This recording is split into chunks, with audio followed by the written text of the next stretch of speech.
ravie de vous retrouver aujourd'hui pour une vidéo bilan lecture. Ça fait très longtemps que j'ai pas fait ça sur cette chaîne. Donc on va être sur le bilan du challenge Printemps Enchanté. Donc au moment où vous voyez cette vidéo, il n'est pas terminé en termes de temps, mais moi je l'ai fini. Voilà, j'ai fini toutes les lectures que je m'étais fixées pour ce challenge.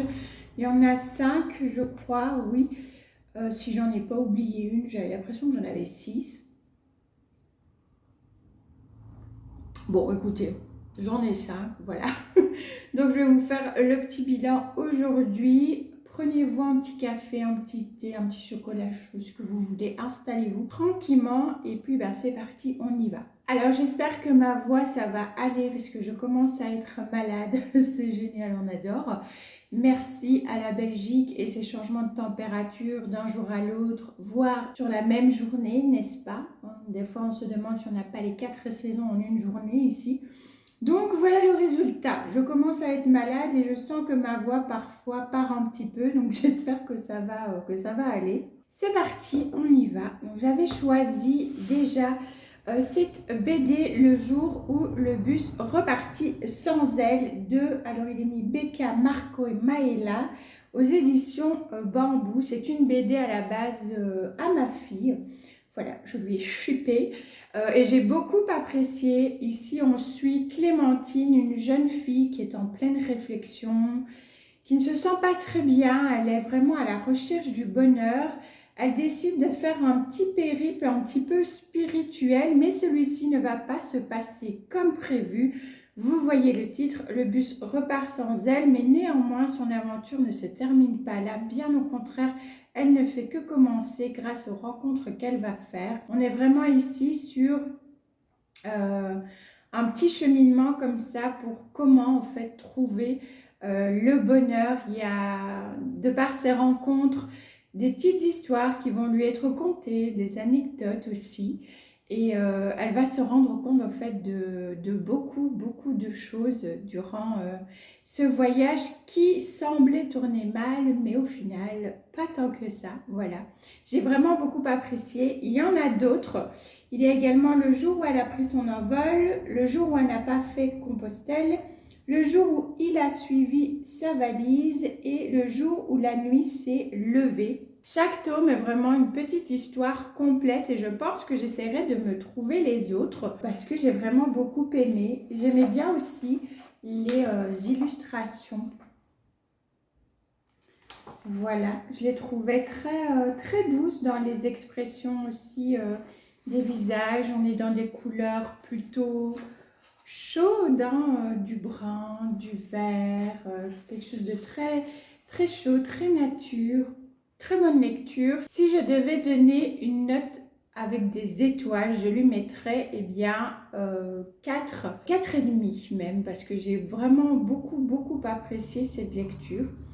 Alors, pour vous faire un petit rappel ici, pour ma part, la façon de noter mes lectures, ça peut-être un peu bizarre pour certains, mais pour moi, 5 étoiles, c'est pas forcément un coup de cœur.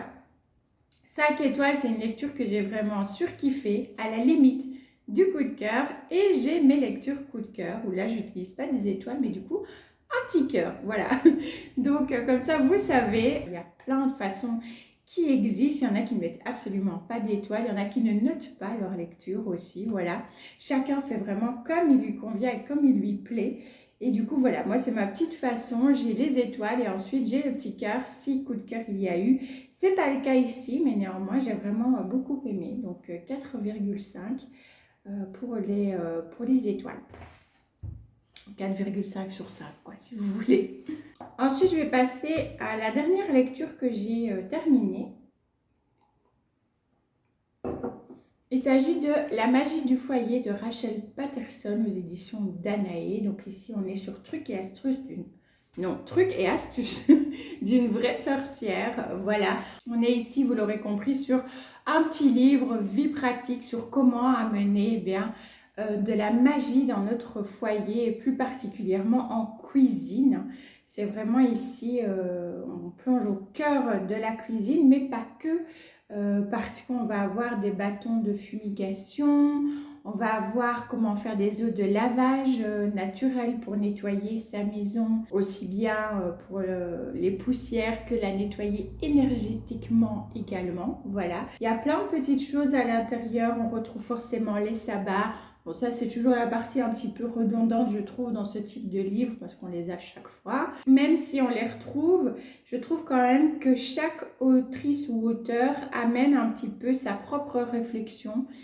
Voilà, ils expliquent en théorie ce que sont les sabbats, mais en général, ils amènent aussi chacun un peu leur petite touche, comment eux le ressentent ou les vivent. Donc voilà, je trouve que c'est quand même intéressant de lire cette partie à chaque fois, même si on connaît déjà les différents sabbats. Vous avez la magie des bougies, vous avez ce qui va être aliments, donc typiquement, ben voilà, je suis sur la page.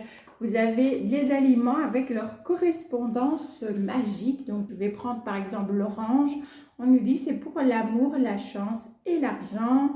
Le thé noir, richesse, courage, force. La mélisse, amour, réussite, guérison et ainsi de suite et ainsi de suite. On va parler un petit peu du jardinage aussi. De méditation, vous avez quelques méditations à la fin qui sont assez sympas. On a les runes, ça je trouvais ça génial parce que dans des livres petits comme ça, souvent, il n'y a pas toujours les runes et je trouvais ici que c'était intéressant de les mettre. Vous avez forcément aussi les éléments à l'intérieur et vous avez chaque fois, ben voilà, des petites illustrations assez sympas. Il y a également des photos, de très jolies photos à l'intérieur. C'est un petit livre vraiment tout sympa, que je trouve bien fait pour les personnes qui débutent notamment et qui cherchent des petites lectures axées comme ça sur la magie, l'ésotérisme, le côté holistique. Bah, celui-ci est vraiment très bien fait, très facile à comprendre, à prendre en main également. Donc voilà, un petit livre très sympa. Alors lui, je vais lui mettre eh bien 4 parce que bah, j'ai beaucoup aimé. Des lectures comme ça, c'est très rare quand je mets 5. Il faut vraiment que ce soit waouh ou que ça apporte quelque chose vraiment de spécial en plus. Mais j'ai beaucoup aimé. Donc voilà, 4 étoiles pour celui-ci. Est-ce que je vais boire un petit coup de café entre chaque livre? Bah, pourquoi pas. Faites-en de même. Je dis ça, mais quand je bois, ça me fait du bien à ma gorge. Donc, je profite. On est sur une petite vidéo un peu plus chill. Ensuite, on va passer à une lecture qui est une grosse déception. Mais alors, une déception. Bon, il y a des points positifs quand même, hein, mais vraiment grosse déception. C'est dommage, il s'agit de mythologie végétale, donc aux éditions Symbiose. J'ai pas le nom de l'auteur, me semble-t-il. Non. En fait, quand je suis allée le chercher, déjà, j'ai pas fait gaffe au format quand je l'ai commandé. Parce que je l'ai commandé et je suis allée le chercher quand il est arrivé dans la librairie près de chez moi. Au vu de la photo qu'il y avait, je m'imaginais plutôt un livre un peu format BD, vous voyez, ou les formats qu'on voit parfois un petit peu plus carrés.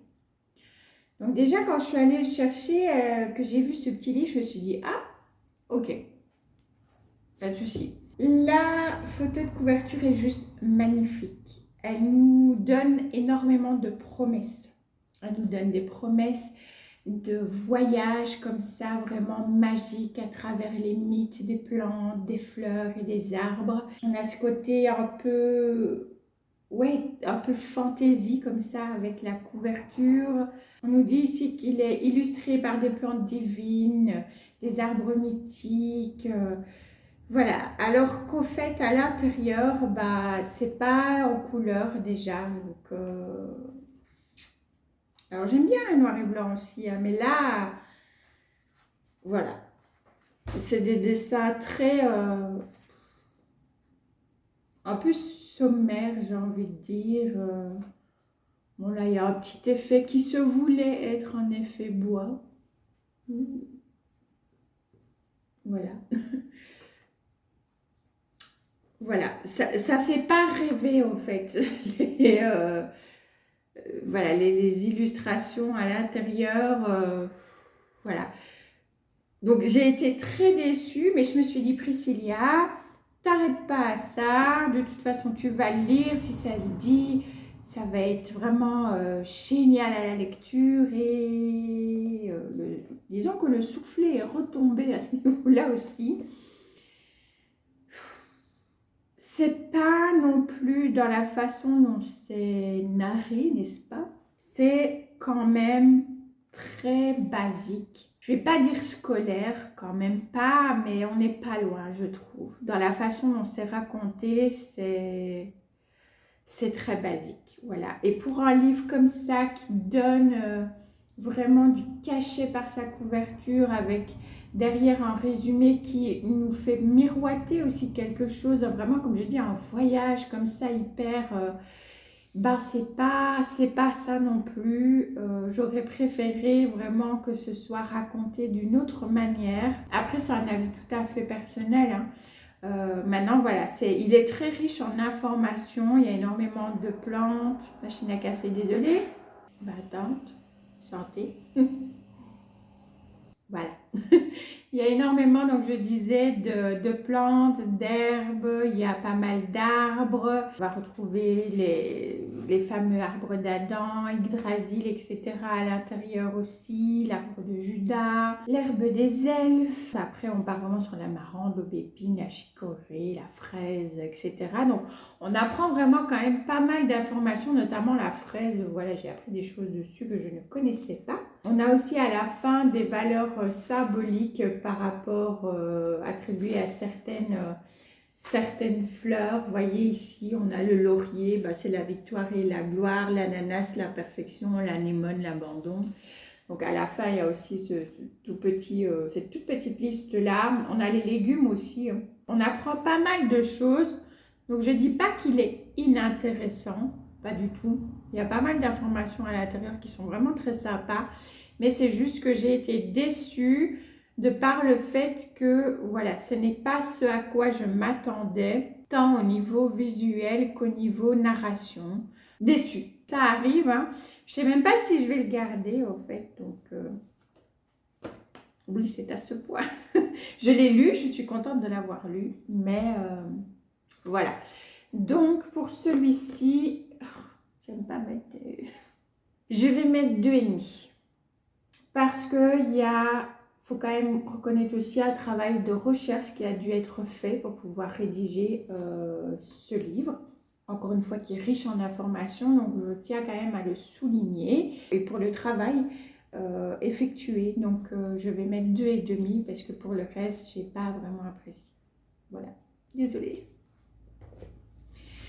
Ensuite, une autre lecture... Je pense que celle-là, si vous me connaissez, vous attendez sûrement avec impatience mon retour puisqu'il s'agit d'une romance et qui plus est d'une romance classique puisqu'on est sur La Dame aux Camélias d'Alexandre Dumas fils. L'objet livre est magnifique, c'est celui-ci, donc aux éditions Hauteville. Il faisait partie d'un lot que j'avais remporté. Et vous voyez ici que, tiens, dis donc Priscilla, qu'est-ce donc ça? Mais je l'ai lu en entier, oui, mais pas en version papier. Voilà, en version papier, j'ai laissé exprès pour ne pas oublier, j'ai lu exactement 58 pages. Voilà.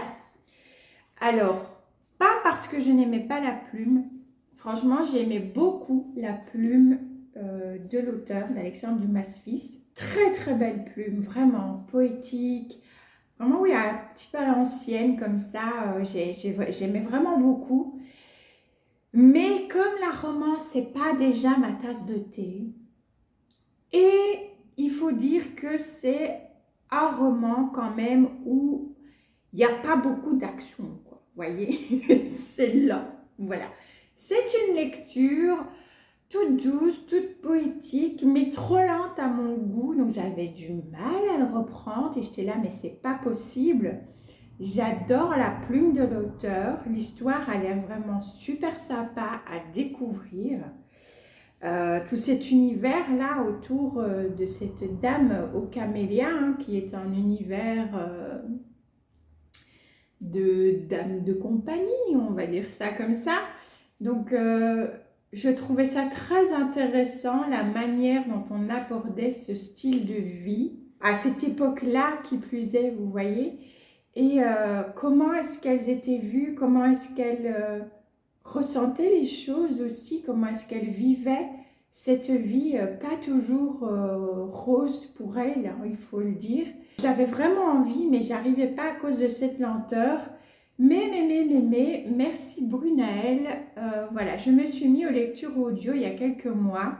Et comme j'avais quand même bien apprécié, j'avais gardé mon abonnement. Donc j'ai un abonnement à Nextory, voilà. Et Brunaël m'a dit, Prissy, il est sur Nextory en audio. Donc j'ai dit, bah go du coup. Et là par contre, en audio, j'ai vraiment beaucoup aimé.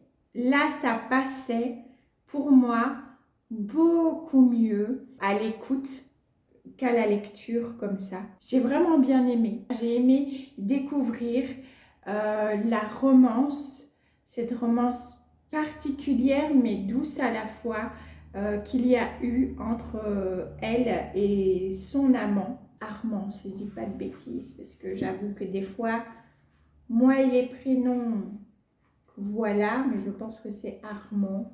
Oui, c'est ça, Armand. Et donc, la Dame aux Camélias, bah, c'est Marguerite.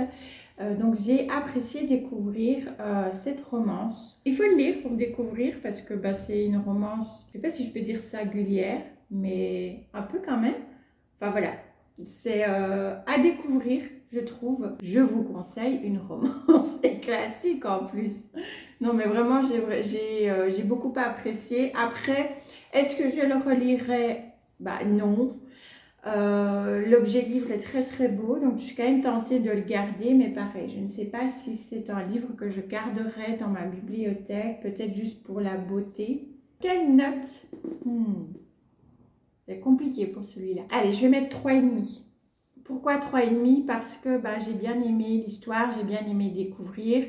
J'ai bien aimé la plume. Maintenant, j'ai trouvé ça quand même assez lent au point où j'ai dû abandonner la lecture papier pour passer à un autre type de lecture, donc en lecture audio. Donc, c'est pour ça que je vais mettre un 3,5. Et parce que aussi, c'est vrai que même si j'ai aimé découvrir la romance entre Marguerite et Armand, j'avoue que j'ai eu parfois un peu du mal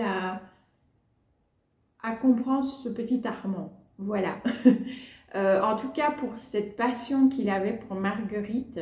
Et aussi parce que, voilà, je ne peux pas vous en dire plus, mais il y a eu un moment donné où il n'a pas été aussi gentleman que ça. Et voilà, ça m'a un peu perturbée à un moment donné. Donc, voilà, je vais mettre du coup 3,5 pour la Dame aux Camélias.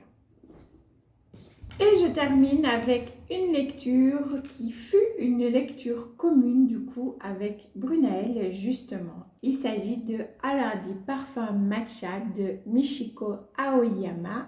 Aoyama, oui, j'ai toujours peur de l'écorcher ce nom. Aux éditions Nami. Non mais regardez-moi cette beauté. Alors les petits stylets que vous voyez là, c'est pas moi, ça c'est ma fille. On est sur une lecture doudou à souhait. Une lecture qui m'a fait passer par plein d'émotions différentes. J'ai souri, j'ai ri, j'ai pleuré, j'ai été émue. Un très très beau roman où on suit des personnages tout aussi beaux en fait, les uns que les autres. On peut les aimer, on peut ne pas les comprendre, on peut s'y retrouver complètement. C'est un très joli voyage, je trouve, dans chaque petit chapitre comme ça, où on découvre chaque fois des personnes qui sont quelque part liées aussi, un peu, entre elles. Il y a un petit fil conducteur comme ça que j'ai beaucoup apprécié aussi. Alors, je ne vais pas vous en dire plus forcément si vous ne l'avez pas lu. Mais vraiment, très belle lecture. Et celui-ci, j'hésite avec un 5. Et oui. Et je pense que je vais lui mettre un 5 étoiles. Voilà. Ce n'est pas un coup de cœur, mais c'est une magnifique lecture. Donc, ouais. Un 5 pour Alardi Parfum Matcha. Ce ne sera pas ma dernière lecture.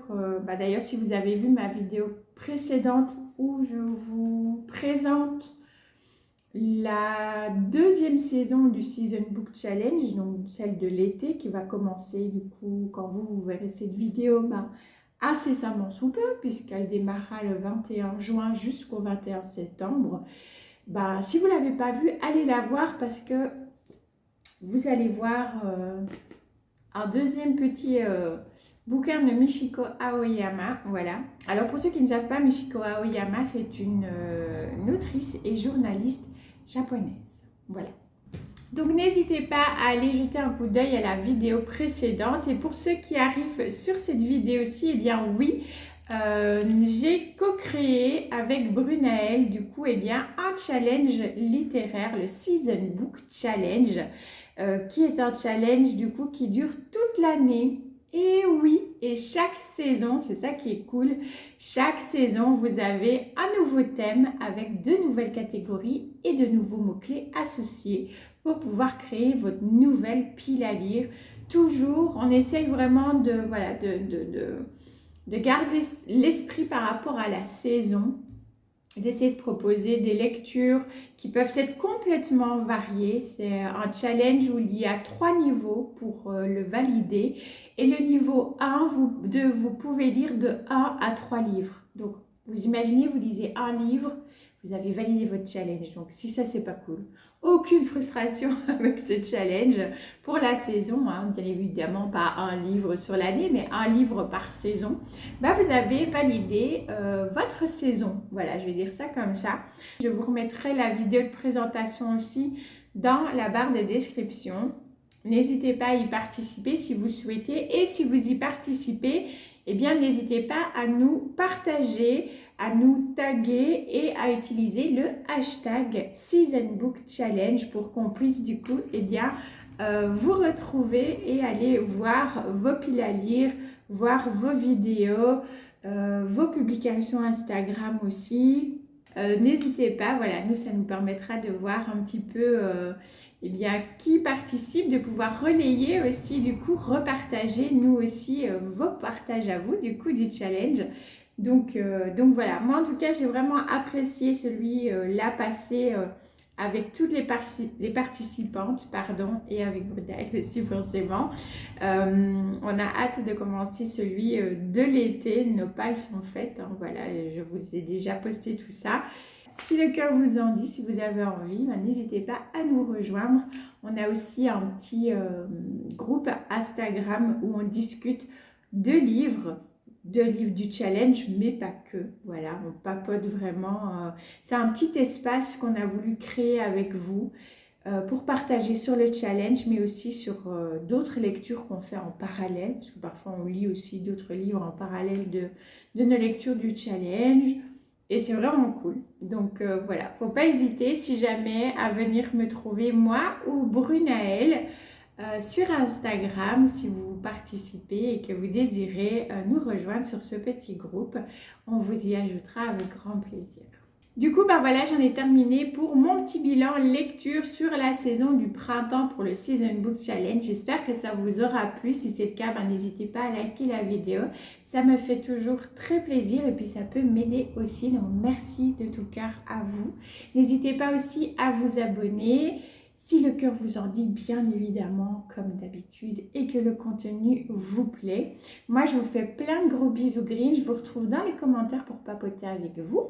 Et je vous retrouve aussi dimanche pour une vidéo plante. Ciao, ciao!